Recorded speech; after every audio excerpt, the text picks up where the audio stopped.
मागणी आहे? या प्रकरणामध्ये कारवाई व्हावी अशी मागणी आम्ही खूप मुली अशा असतात ज्या खेडेगावातून शिक्षणासाठी येतात.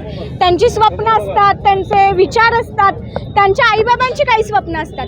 मग ती स्वप्न जर आम्हाला पूर्ण करता येणार नसतील तर आमच्या शिक्षणाचा काय उपयोग आहे? आणि जर शिक्षण जिथे आम्ही घेतोय त्या कॉलेजमध्ये जर आम्हाला सुरक्षा मिळत नसेल तर मग आम्ही शिक्षण घ्यायचं की नाही हा पहिला मुद्दा तयार होतो. आणि जर आम्ही शिक्षण घेतलं नाही तर तुम्ही सगळा हा समाज चालवू शकणार आहात का? एवढाच माझ्या त्या प्रशासनाला प्रश्न आहे की जर महिला तिथे उपस्थित नसतील तर तुम्ही हे प्रशासन व्यवस्थित चालवू शकता का? महिला उपस्थित असताना सुद्धा जर हे असं लाजिरवाणे प्रकार आपल्या कॉलेजमध्ये घडतायत तर महिला नसतील तर तुम्ही हे प्रशासन कसं चालवाल आणि पुढे कसं सगळं न्याल? एवढाच माझा त्या प्रशासनाला प्रश्न आहे. अर्थात व्हावी, कारण जर इथे महिलाच सुरक्षित नसतील, मुली सुरक्षित नसतील, त्या 11वी-12वीच्या मुलींवरती जर असे लाजिरवाणे प्रकार होत असतील तर या कॉलेजवरती पोलीस कारवाई झालीच पाहिजे.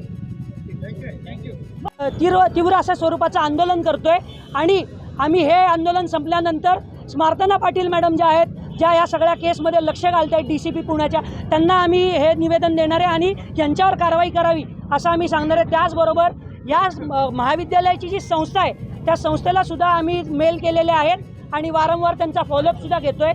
संबंधित दोषी जे कोणी आहेत ज्यांनी हे प्रकरण दाबण्याचा प्रयत्न केला त्यांच्यावर कारवाई करावी आणि त्यांचं निलंबन करावं यासाठी आम्ही हे आंदोलन करतो.